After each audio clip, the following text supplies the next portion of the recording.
Hello and welcome back to another episode of Beyond the To-Do List. This is the show where we talk to the people behind the productivity. I am your host, Eric Fisher. This week it is my privilege to talk with Cesar Abeid about project management, something we've not really tackled per se. Now, we've talked about working on projects. We've talked about project management in the sense of getting a sequence of things done, tasks done even on a list, and then moving forward and calling that project done.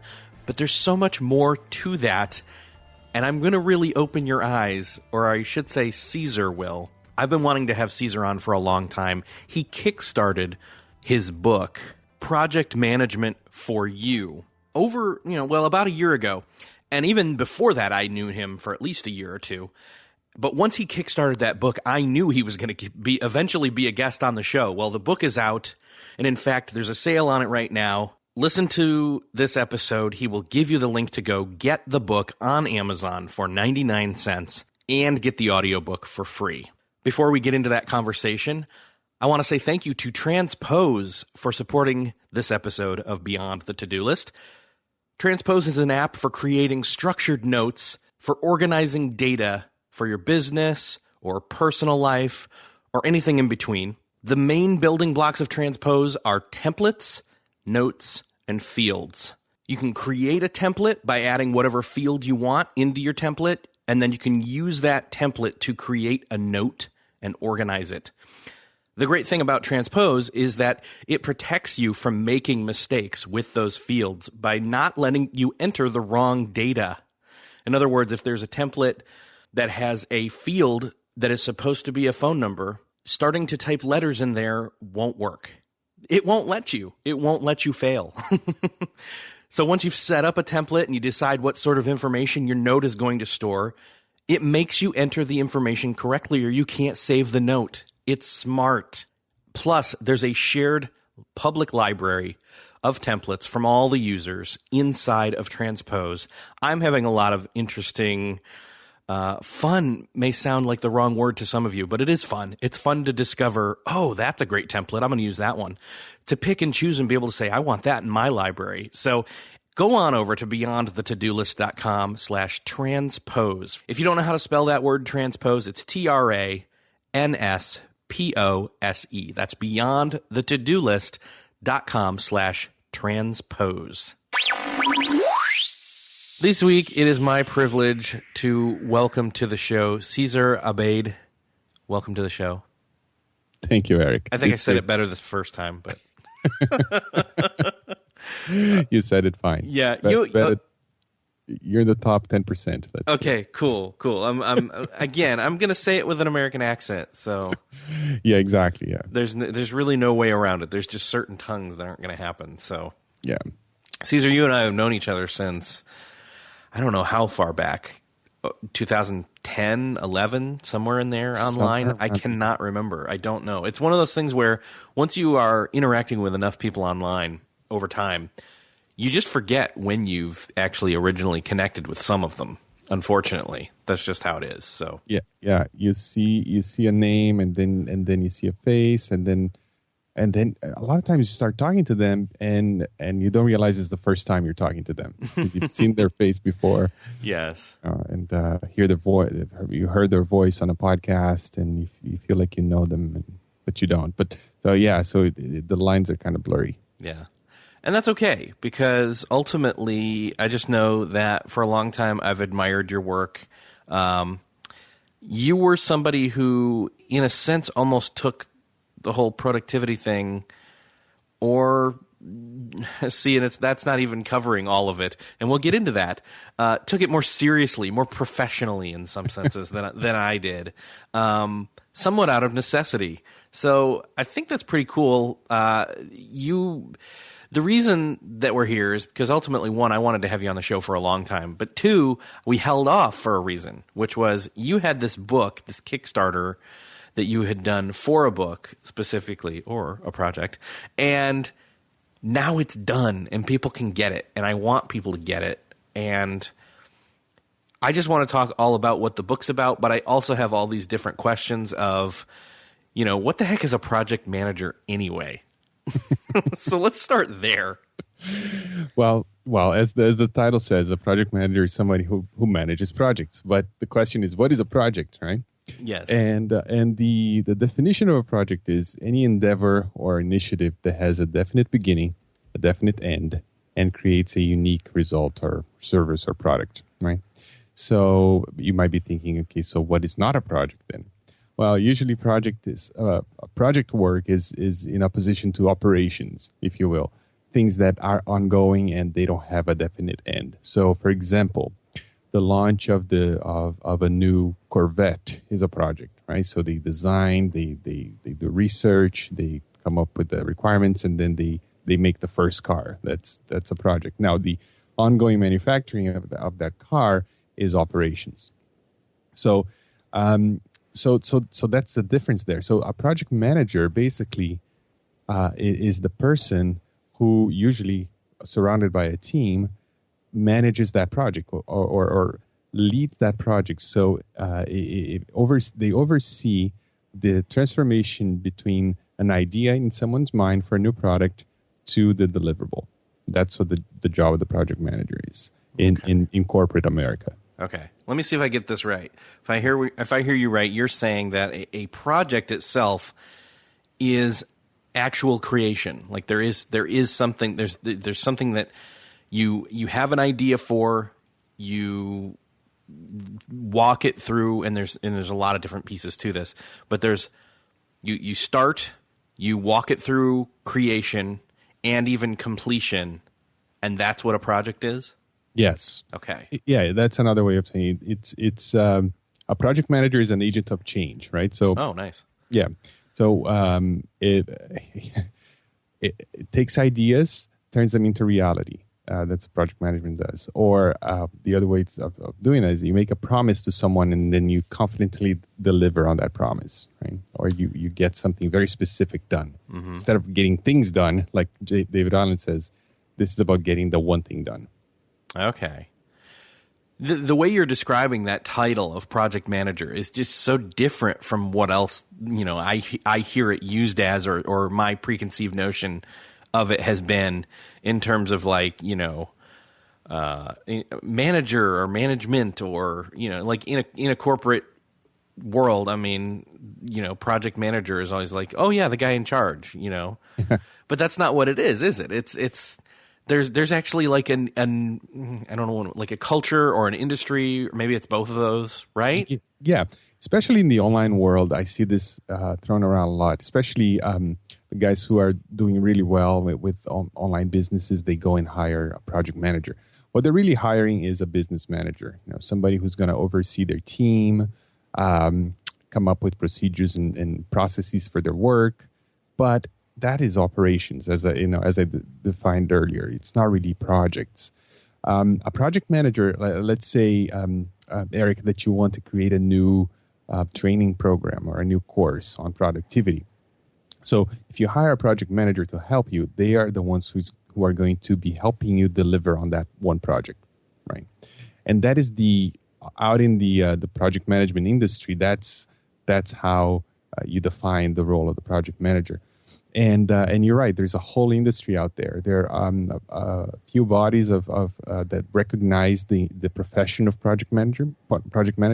The biggest one being the Project Management Institute, which is based in the U.S. and they have chapters all over the world. There is one here in my little Canadian hometown, and there's hundreds of these chapters. And they regulate and they give out certifications to project managers. They hold conferences. It's a very bubbly, very lively community, but yeah, well, we tend to live in corporate America, and that's why I kind of don't fit into that mold, because I grew up professionally speaking, in a family business that's very small, and I've always had the title of project manager, and for years I didn't know what it meant. I had the same idea that you have. It's like, oh, it sounds cool on my business card. And until I decided to I wanted to become a little bit more employable and more, I wanted to know more about the profession. So I figured out there's a certification to take. So I pursued that. And in the process, I actually learned proper project management, from the textbook. And it was really boring. It's really dry. but it was really useful. And that's what kind of got me excited about this topic, because I feel like guys like you and I and people listening right now, there's so much that we can learn from this body of knowledge related to project management, but the language isn't accessible because the books are written for the Apples and the Googles and the Amazons, and not for us. But the concepts are solid, and they can really help you, and they've helped me, and that's why I'm talking to you today. It's because of project management. Without it, I wouldn't have launched a podcast. I wouldn't have written a book, for example. So it's really helpful, but there's a lot of the language and the material out there is not really accessible. It almost sounds like project managers are, in a sense, like lawyers, where there's this other, like in other words, you have to pass a certain official test and know the lingo and know the precedents and all that kind of stuff before you can actually do it properly. Yeah, and there's a lot of people out there, quote unquote, practicing law who don't have degrees, especially on Facebook. There's a lot of lawyers on Facebook. I don't know if you realize that, on social media with legal opinions about everything. But you're right. Yeah, if you want to be a certified project manager, then you need to go and take this test and learn all this lingo and stuff. And you've done all that, so you're officially, what's the title? Like, I'm a project management professional. Okay. And then if you're writing that down, you need to put the little registered trademark after that. So nice. So you officially passed, and now you are able to manage projects and handle complexity when it comes to creating these things. Yes, and I think the transformation in me was greater than your average, because I am naturally very disorganized and I start confused. Right, I'm really I'm a daydreamer. I love to spend time watching videos on YouTube and thinking up jokes and playing with the kids, and which is a great set of skills for family life and for having fun, but in the business world is not really useful. And even though I went to engineering school and I'm kind of a smart guy, I never could finish anything. I couldn't accomplish anything. I couldn't basically create things. I couldn't do projects. And when I learned the principles of project management and I started applying that, all of a sudden, boom, boom, boom, I'm delivering things. I'm actually standing out, and I'm, finally in life, I'm actually doing things that I can be proud of. And to the point that I got so excited that I started blogging, I started podcasting about this. I just wanted to tell everyone about how project management can help. If you help me, it can help you. Okay. Mm-hmm. One of the other misconceptions, I think, that I've been guilty of this, to be honest, especially in the productivity world, was where we talk about, or even in the non-productivity world for that matter, when someone says, for example, hey, I have a project for you. Mm-hmm. It's not really a project in terms of the technical definition that you've been speaking of, and as project managers would think of. They're thinking more in terms of, yeah, here's a list of things, and once you've done it, the project, quote unquote, is complete. And that's just wrong, right? Well, it is and it isn't. I mean, it's all on how you frame it, right? So if you have a list of, let's say, requirements for this one thing, like, can you give me an example? I don't know, if maybe creating a website for someone, I don't know, something like that. That is a project, actually. If you have a set of requirements of something that needs to be done, and it all kind of binds together into some sort of a whole, and you have a deadline and you have a budget, it's a project. So you can apply project management to it, and that helps you be confident in delivering that. And when giving a price to a client, for example, for this website you're going to build for them, you can plan it using project management, and then out of the planning process, you come up with a budget that is not just guesswork. It's actually, very accurate. And then you can give that to the client, and also a timeline and a schedule. So, that it's also not guesswork, but it's based on how you planned it using these project management tools and techniques. So, okay. Yeah. And I think what I'm getting at is that when a lot of people refer to projects or they refer to tasks as projects. Right. In other words. And I think what I'm trying to get at here, and I hear you saying, is that a project is really something that is has complexity to it and has a beginning, middle, and end, and even preparation and even winding up and winding down and finding the right people to work on it and design, figuring out what you even need to do, figuring out, and this is a really key component, figuring out in the project what it is that needs to be done that you don't even know. I think is one of the key things. And I actually sat and thought about that one for a while. and actually, so let me ask you, how do you, well, let's back up for a second. What are the components of good project management? What is all in that big jumble of complexity? Let's simplify it. Okay. And So one thing that right at the beginning of this question, you mentioned, tasks versus the project. And here's the thing: a project delivers a thing, right? It delivers something that is a noun. A task is a verb, right? So it's not the same thing. You know what I mean? Mm-hmm. A task is a way of delivering that noun. And when you break down that noun, that project, into tasks, what you're doing is you're locking yourself into a way of doing it. You're not really breaking that project down into manageable chunks. You're just telling yourself ahead of time, before doing any planning, how you plan to do it. And that's why a lot of people, they don't take actions on those to-do lists, because they do the first task, and right after that first task is done, they realize that, hey, this is not the best way to do this. And now the rest of the tasks they don't apply anymore. And now they have to rethink all that. So the basic idea of project management is you take this complex thing that you need to deliver to your client or to yourself or to your family, and it's complex, so you can't just translate that into one task. So ahead of time it's going to take more than one task. So what you do is you take that complex thing and you break it down into manageable chunks. And when you break it down, you're not breaking it down into tasks, but you're breaking it down into smaller things, smaller nouns instead of verbs, right? And then there's a way of breaking them down and actually double checking to make sure that it's enough and it's sufficient and it's not too broken down. And I describe that process in the book there, to the point that you get to one small enough chunk of this project, which is called a work package. And this is something that you can deliver in a small time frame, like between a day or a week. And when you get to this level of smallness, if you will, that is when the magic starts to happen, because this one work package is something you can estimate cost and schedule.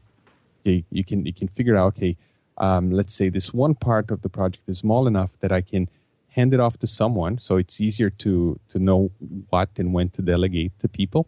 And when you do that, you can ask the person you're delegating to, how long is it going to take you to do this one task, or this one deliverable, and how much are you going to charge me? So you get that for that one grain, right, if you will, of the project, you get that information. And once you do that for all the other ones, all you have to do is add it all up, and now you have a budget, and then you can sequence them in a timeline, and now you have a schedule. And then if the budget is too big, now you know what to cut out, because you have that information. So in the book, I go, step by step on how to do that. But it's an exercise that takes that complex thing and break it down into manageable chunks, so you can focus on things that take a day or a week to complete, and not 6 months. And now all of a sudden you can actually think about that with clarity. You can bring your team together, you can delegate, and you can keep track of schedules and budgets in a way that is not overwhelming, if that makes sense. Yeah. And so one of the places where I think I see the crossover between productivity and project management is some of what you were describing. As you were describing it, I was thinking of, you're really just saying you have to do the right amount of work about the work before you start doing the work. And by doing that, the work is easier or better or more simplified, all of the above, really. Yeah. Yeah. And productivity, it's more like it's a less, the edges are kind of fuzzy there for me. In my mind, productivity is you being productive. You're producing things and in a way that makes sense, and and you can do more in less time. And there's a lot to be said about that. That's a fantastic thing. While and productivity applies to everything in your life, right? So for getting things done, for example, we talked about that here. That is a great productivity system because it helps you deal with everything on a horizontal level, everything that happens to you, personally, professionally, within your family, and it provides you with a system to deal with those things, so you can actually make sense of it all. Now, once you, let's say you're using GTD and you came up with all these things that you need to do, like you need to plan that birthday party, you need to build that deck, you need to whatever, fill in the blanks. Now, it's very horizontal, as I said, because it goes across your all aspects of your life. Now you have in front of you have a bunch of projects, right? So now you're ready to go vertical, to go down into and focus on one outcome, right? So, I don't know if I came up with this or if I read it somewhere, but productivity and getting things done is about doing the right things, right? You figure out what to do. And then project management is about doing things right. So once you know exactly what to do, then you can use project management to achieve that. So in my book, I don't go into these questions about life in general, about what you need to do with your life and what to do. I start from the principle that you figured that out already, and you know that you have to do this one thing. And now, let's use project management and deliver it. Yeah, you don't really go into, here's how to decide which project to do, or what you don't talk about, deciding or choosing discernment. Yeah. Yes, exactly. You talk more about, hey, here's how to take this complex and even dry thing that's incredibly useful and bring it down to a place where you as an everyday person can understand and apply it to creating and doing those things that you want to do. Yeah, exactly. And I've heard this from you, Eric, and also from Mike Vardy, about productivity, just being productive and getting to inbox zero. It's meaningless, right? I mean, what is it that you're trying to achieve? And my opinion is all the people that we know a lot of people. We have a lot of friends in common, Eric, who are really successful, right, in this online world. Right. And if you think about them, what set them apart is that they actually delivered on things. They had an idea for a product or a service or an online course or an online community of membership site, and they created it and they delivered it, and now they're selling it. And I think there's much more value into finding that one thing or two things or a sequence of things that are one at a time, right? One thing that you need to do. And there's even a book with that name, right? The One Thing. Mm-hmm. Finding that one thing and working on that one thing and actually focusing on delivering that. I think there's more value, and that's going to push you forward in life much more than just being a more productive person in general, if that makes sense. Yeah, I think so. Kind of like each time you complete something of worth or value, that it's a stepping stone, or it's something to build upon for your future. Yeah, exactly. And again, it's the things that you build that you'll leave behind as a legacy, and it's what you'll be able to sell. But I think it really pays off if you invest some effort into the art of delivering, that one thing. And that's what project management is. It's just that it's how companies use it, but not so much the individual. I'm trying to change that. Yeah, I like that. And you even set out and treated this book as a project, and even did a Kickstarter. Talk a little bit about that process of how did you approach this book as a project? Yeah. So the one thing that I did is I'd never written a book before, and this is project management 101 by the way. You bring people in to help you with it's never a solo job, right? So what I did is I worked with a coach who has helped a lot of authors before, and even before I did anything, I sat down with him and I said, listen, here's the thing. I know writing a book and self-publishing, it's going to have some costs, and right now I don't have the cash, right, for to do the whole thing. So I'd like to sit down with you and figure out exactly how this is going to work, so I can come up with an idea for a budget, or for how much money I need, what kind of work I'll need to have done. And then my idea is to figure out a way to come up with the cash. So he was really nice. I mean, he said, sure. So we had a few sessions in which he didn't charge me, coaching sessions. And I basically asked him all the questions. Okay, so what are all the moving parts for writing a book? And we went through it. And I asked a lot of questions that were really pointed about, editing and cover design, interior layout, printing, ISBN number, barcodes, what do I charge for the book, different price points for the European market and Canadian market, and things like that, Library of Congress. And I just asked all the questions that I could think of. And I also asked him to tell me, okay, have I missed anything? So we talked about this project for a few sessions in detail, and I created this huge mind map with notes. And then I spent some time planning. I just looked at the mind map and I figured out how things would fit with each other. So it would be more of an organizational chart type of mind map instead of just a loose, disorganized mind map. And with that, I was able to do what I just told you, which is to break things down. Okay, this is the all the artwork that needs to be done. For example, cover design, the dust jacket, and the hardcover design, the interior layout. And then I was able to, working with the coach, figure out, okay, how much is this going to cost me? Do you know who does it? Can you recommend a professional to do this? And he had all those contacts. So I was able to figure out for each one of those sub-items how much each one was going to cost and how long it was going to take, what depended on what, right? So I could have an idea of how long this thing was going to take.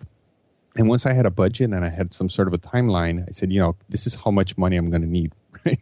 And then I decided to do the Kickstarter campaign.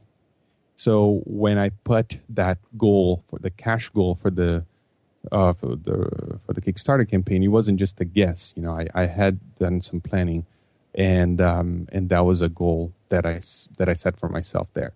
And in the Kickstarter campaign was great because, number one, it was hugely successful. I got 121% funded in 33 days. So that was really cool. But it also validated the idea, right? So if I couldn't get people to back the project, to me, it would be a good indication that maybe that was not a topic that would be of interest. So maybe I shouldn't even write the book in the first place. And then once I got funded, that's when I started writing the book. And by then I had done so much planning that I knew what was coming, right? So that's for a guy like me who is completely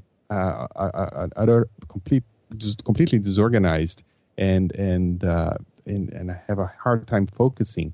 These tools really help me come up with these plans that I can actually follow them later and do one thing at a time and slowly but surely deliver on that idea. And you've gotten the book. I mean, it's done, it's delivered, and the fact that I was able to do that, to me, validates the whole point of the book, which is, hey, here's how these tools and techniques and this methodology can help you have an idea in your mind and then deliver on it. Yeah, I was one of the original Kickstarter supporters. I'm literally holding my hard copy in my hand right now, which is pretty stinking cool. You mentioned what was the timeline on this? You started the Kickstarter when? Yeah, I started the Kickstarter, I think it was September of 2014, and I grossly miscalculated how long it would take for me to write it, which of the whole process, that was the one variable that I had no idea because I had never written a book before. So my estimates of everything else was pretty accurate, but the time that it took me to actually write the book was I was way off. So the Kickstarter campaign ended in, I think, end of October or end of September of 2014. And you got your book when, like, about a month ago? Yeah, so September. So about September to September, about a year. About a year. At the time of this recording, we're in October of 2015. So, yeah, that's interesting. What was the most surprising piece of that you didn't maybe know you didn't know about books? About books. the editing process is a lot more arduous than I expected it to be. I write pretty well. I'm not as you can tell, I'm not a native English speaker, but I feel like I can write better than I can speak. But even then, once you work with a professional editor, it's very humbling. Yes. Because he comes back. He sat with it for a couple of weeks, and then he came back all marked up and with all these suggestions. But it was a great experience, and I thought, okay, I'm gonna write it, he's gonna edit it, send it back to me, and I'll approve it, and that's gonna be it. But it wasn't that at all. It was a back and forth. I don't know. I think he went back and forth maybe 6 or 7 times, and that's another reason why it took so long. Because based on some of the suggestions, I had to scrap entire chapters, write new chapters, write better stories here and there that explain the concepts better. So it was it just took a lot longer than I expected. But I'm happy with the end result. And now if I am to write another book, I'll know now that is a big part of it, is the editing. Yeah. So that's definitely something I didn't expect to be that involved. One of the things that I took away as I was listening to you talk about that process, and even as I read it in the book, I kept thinking a lot of people need to approach their online endeavors with project management, because you were doing it the right way, where you planned it. I mean, you had to adjust for time and different things like that, and it took longer than you wanted it to. However, you didn't put out something that wasn't done, and you didn't, try to just, use gumption and have motivation and just write about your passion and, put something out there. You know what I mean? Like, there's so much different guidance and advice that goes along those lines, and doesn't follow a certain amount of, hey, you know what? You might want to finish the thing before you launch it or put it out there, etc. So There's now there's something to be said about momentum, about getting started, and I think that is the false dichotomy. It's either you just ship it, anything, or you just plan forever and never do it. And I think there's in project management in the industry, this is it's a big deal right now, especially in software development. There's a happy medium there in which you take a small step and you throw something out there, see if it sticks, and if it does, you learn from it, and then you elaborate more. It's a concept called progressive elaboration, right? So in this example, it would be the fact that I did the Kickstarter campaign first. So I hadn't written the book, but the Kickstarter campaign was my first step, right? So I got momentum there, and I shipped something, which was the campaign. And based on the results of the campaign, I learned something. I learned that, number one, I have now the cash. Number two, hey, I sold over 100 copies of this thing before I even wrote it. So you know what I mean? Like I didn't have the book then, but I took action, but it was kind of calculated in a way. I like that. I like that the happy medium, or I don't know. I almost see it as project management allows you to strike that perfect balance between, not letting something sit in perpetual, never being shipped, but also not, shipping something too soon before it's fully done. Right. One of the steps there that I talk about in the book, it's after you come up with your requirements and you do some estimating and you take a step back and you look at the monster you created on paper. I have a chapter called Decision-Making Time, and one of the decisions that are absolutely valid at this point is to decide not to go ahead. But it's not like you're quitting. It's a conscious decision based on your planning that, hey, this is right now. It's going to take more money, more resources, and more time that I have available to this, and I'm not going to do it. So it's a valid output of the planning process to just drop it. But you're doing that not because you're afraid of complexity, or because you're afraid to take action, or because you're afraid of the unknown, but because you are actually you have clarity and you can see and you can look at this and make a conscious decision that it's not the right time. Yeah, you're not doing it based on mood or emotion. You're doing it on concrete, almost data and experimentation. Exactly. Yeah. So, yeah, and it doesn't take much. It doesn't take much. I mean, if you read that, the book is really easy. It's really fast to read, and all it takes is a little bit of planning ahead of time, so you can look at it and have these estimates and figure out how long, how much, and all those things, so you can actually, with confidence, make a decision. Now, in the process, you mentioned mind mapping, and I'm not sure that I've ever had anybody talk about mind mapping on this show before. In fact, it's probably worth an entire show in and of itself. What is that? How do you do that? Yeah, mind mapping is, it's almost like asking me, so talk about sticky notes. What are sticky notes? I mean, they can be used for so many things. And the way I talk about mind mapping there is a visual representation of a project, right? So when I talk about breaking things down, so you start with a mind map. So if you can imagine a mind map right now in front of you, like a brand new mind map, it has just a central circle, right? A central bubble. And in that central bubble, you name that bubble the name of the project. So in this case, it'd be the book, right? And then what you do is you break that book project, into sub bubbles, right, that relate to it. So in the context of project management here, when you break it down, so you break the book down into, let's say, writing and printing and cover design and things like that. You break it down that way, and then one thing that you do is you ask yourself, once you broke that first bubble down into its sub bubbles, you ask yourself the question, okay, if I deliver on each one of these sub-bubbles, is the parent bubble complete? And if the answer is yes, you've broken it down correctly. If the answer is no, you have some more work to do, right? So you do that, and then you do the same exercise again for each of the sub-bubbles. Okay, so you look at printing and you break that down. Okay, so I need to source a printer.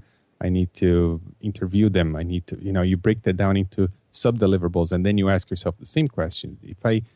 If I deliver on each one of these sub-deliverables, will this parent bubble be complete? And if the answer is yeah, that's called the 100% rule when you're breaking down deliverables. So you do that for each of these bubbles, and the mind map is a perfect tool to do this.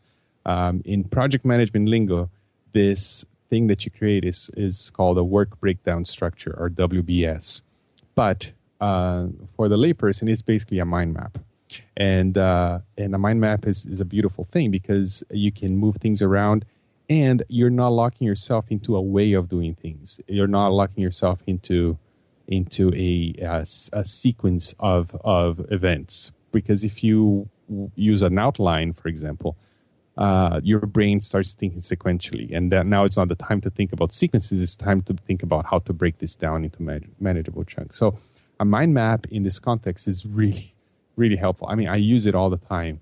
Literally, like every day I use a mind map because that's the only way I can actually visualize things, make things work in my mind. So different people will use mind maps in different ways. You can use it to brainstorm ideas with teams. But in project management, I really recommend you do it. You use the mind map to break down the complexity of the project into its moving parts. And there's a ton of different paid and even free mind mapping software out there for all devices. Yeah. One of the things, yeah. Do you use mind mapping? I have at times. I think that I've never fully understood, and honestly, I'll say this, I never until reading this book really understood what the purpose of a mind map was. I think I have a better idea or more clarity in terms of how to use it. For me, it was just like a visual list, but it's actually not as simple or as complex as that. Yeah. Yeah, and it is a visual list, but the beauty of it is that it doesn't lock your brain into sequences, right? Into a timeline, right? Which to-do lists tend to do that to you. So first do this, then do this, then do this. Yes. So I know that there's a ton of different tools out there, and one of the things that you have a great anecdote in the book, and I want you to just share it here. It's just essentially the way that productivity people are approaching it. There's a lot. You like me have people who will come up to you and they'll ask you, "Oh, what tool do you what system, what tools are you using?" And it's your analogy is that it's more like a recipe. Yeah, I love that. I love that. Why does that work that way? Yeah. So the analogy I use is, and I start the book off with this because I know that. Because I've had this question so many times, and I know that people will get the book hoping that I'm going to tell them, use this tool, use this software, right? And the analogy I use that is, you go to a dinner party and your friends cook this delicious meal, and you like it so much you want to do it, you want to replicate it at home, and you say, man, this chicken is delicious. So tell me what brand of oven do you use? Which is completely off the mark, and that's not the right question to ask. I mean, you need to ask what's the recipe, what's the process you use to create this. It's not about the temperature of the oven. I mean, those are kind of important, but not the main thing. If you're off by a few degrees, it doesn't make a difference. So the right question to ask is, what's the recipe? And that's the same thing for project management. What is your system, as opposed to what is the tool that you use. Yeah, I loved hearing that. Because once you have a system, then you can go and find a tool that I don't have a single tool that I use. And depending on the project, it's a different system I'm using. It's a different tool that I might use. So I end up using a collection of different tools because some tools do things better than others. But my system is my system. So I use Evernote for some things because Evernote is great for doing particular things. And then I use a task management system for something else. And you know what I mean? So the tool itself is only important if you know and you're really familiar with the system and you're confident that it works, and then you can go and find a tool to help you deliver on that system. Yeah, I love it. So in winding down here, I want to get people to the point where, and you're doing a great job of this. You're getting this book out there to so many different people, and you're actually doing like this awesome sale. So at least at the time of this release of this podcast episode, you can get it and get more than just the book. Tell everybody what you're doing. Yeah.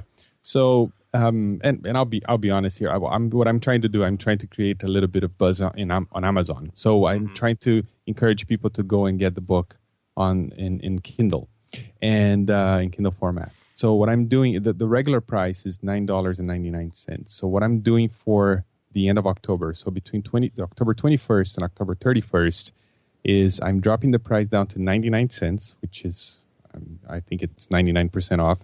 And so if you buy it during this time, you'll be able to get it for that price.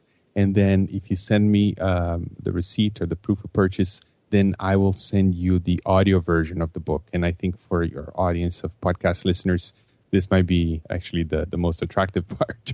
I know I love audiobooks, and that's how I consume books. So again, the book is 99 cents for this period of time. And if you send me proof of purchase, you get also the audiobook for free, which is, I'm planning on selling it for over $20. So it's a great value right there. So where can people go to take advantage of this? Right. So the website is projectmanagementforyou.com, and that's the name of the book, by the way. Projectmanagementforyou.com. If you go there during this time, it's a very simple landing page, and you'll be able to see all the three. Step 1, buy the book here. Step 2, send me the receipt to this address. Step 3, collect your audiobook. It's very straightforward. So projectmanagementforyou.com. Awesome. Cesar, this has been probably your first time on the show. and then we'll have other time. I say probably like I'm guessing or something. Yeah, you will like be you're not in charge. You will be back on the show at some other point in time, and we will talk in depth about other things. But this time has been awesome. Thank you for being on the show. Oh, Eric, it's an honor. I listened to your show. I've accompanied your work, and you're doing a fantastic job with Beyond the To-Do List, and it's an absolute honor to be on. So what do you think? Has your brain exploded with new revelations or realizations of what a project is and what a project manager is, or how to go through and create a project and actually design something, create something? I know mine has shifted a bit. I read the book one time through, then had this conversation with Cesar. I need to reread the book again. And in fact, I'm going to probably go listen to the audiobook. I like listening to Cesar speak. So I hope you enjoyed this episode. Let me know by tweeting to me, twitter.com/Eric with a K, the letter J, Fisher. Let Cesar know as well. And make sure in your projects to go add this tool to your arsenal of Transpose. Again, the app for creating structured notes, for organizing your data, for your business, for your personal life, for that project you need to get started and finish. Again, beyondthetodolist.com/transpose. If you've enjoyed this episode, head on over to iTunes and leave us a rating or a review. You can find that at beyondthetodolist.com/iTunes. Or if there's someone in particular that you know would benefit from listening to this specific episode, make sure to share it with them. Think of that person. Open up your phone while you're listening right now, or at your desktop, wherever you're listening, whatever. Take that note, capture that person's name, email address, tweet, whatever. Let that person know. Thank you so much. I'll see you next episode.